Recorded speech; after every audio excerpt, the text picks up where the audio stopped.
Hi, Voyagers. How are you? I hope you guys are all doing well and staying safe and playing lots and learning lots of new things. Today, I have another book, and it is called If I Were a Kangaroo. And it talks about all the different ways that animals help their babies go to sleep. And then it talks about how humans like us help their babies go to sleep. And at the very end, it talks about how the animals that live at the zoos and in the jungles and on farms, how they help their babies go to sleep. So we'll read about that. I read like the gorilla. Did you know gorillas make a nest to go to sleep every night? I did not know that before I read this book. And they make a new nest every night. So it's never the same. They start over and they make a new nest every night before they go to bed. That would be like us getting a new bed every night before we go to sleep. Can you imagine? That's a lot of work. Let's check it out. If I Were a Kangaroo, and this was written by Melissa Larson. She's the author, and it was illustrated by Anna Roth. She is the illustrator. She makes the pictures. If I were a kangaroo, I'd pick you up and carry you in my pocket, sleepyhead, and hop you off gently to bed. See the kangaroo?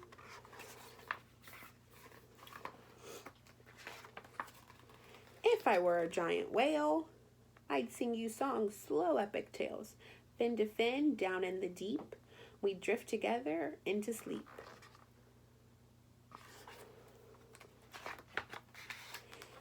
If you were a chick, my dear, I'd cluck a cozy, we're all here. Close my wing roof overhead to make rustling feather beds.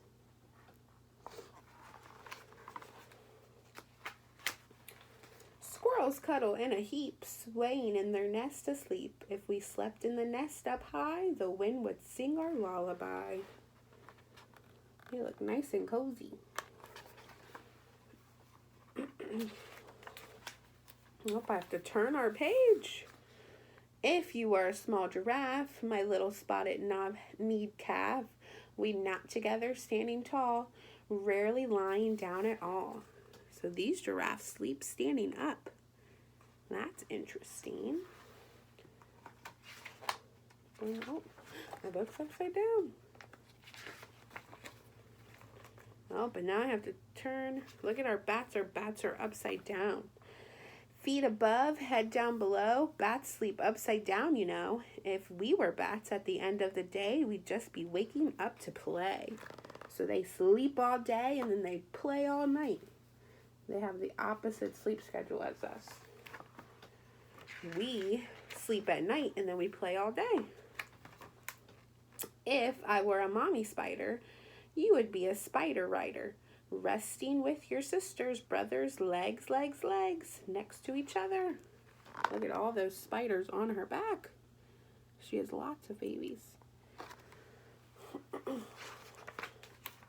Mom gorillas build a nest where babies snuggle up to rest. If we were them, we'd curl up tight and dream gorilla dreams all night. Those are those nests I was talking about. But you're not fish, nor bug, nor bird. So hush now, not another word. Well, we must be starting to talk about humans. How do mommies help babies go to bed? Or daddies? Then tuck you in and hug you tight and whisper, I love you, good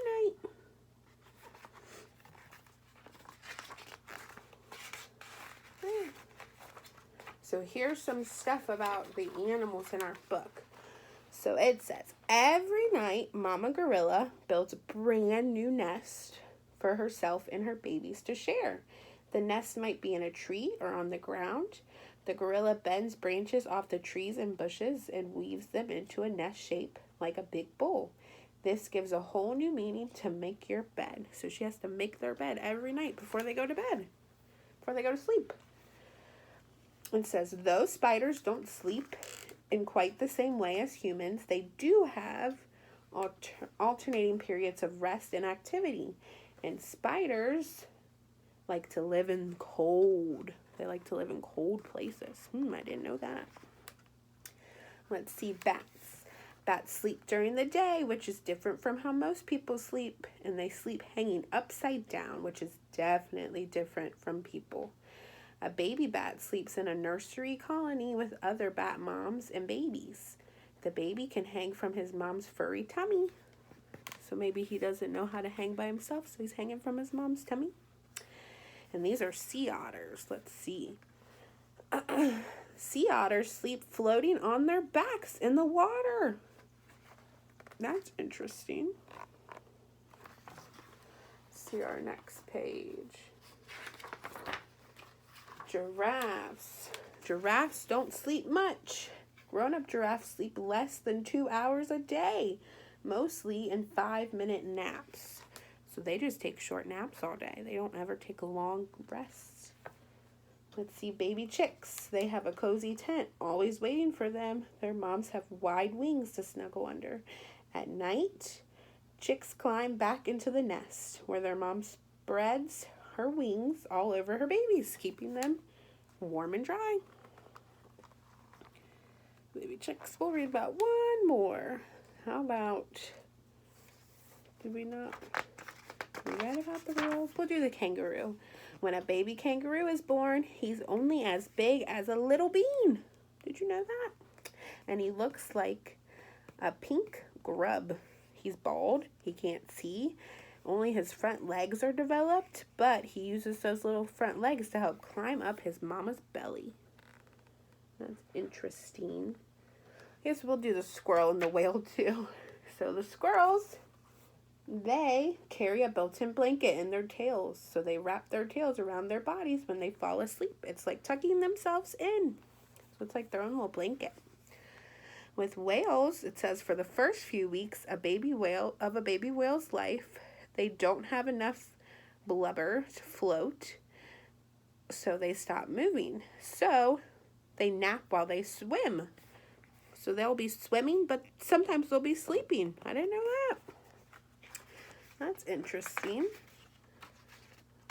All right, we learned lots of stuff about how animals go to sleep, how they help their babies go to sleep. There's a picture of the little boy going to sleep. The end. I hope you guys learned something new and liked our story. I will talk to you guys soon, and we'll read some more books. Have a great day. Bye.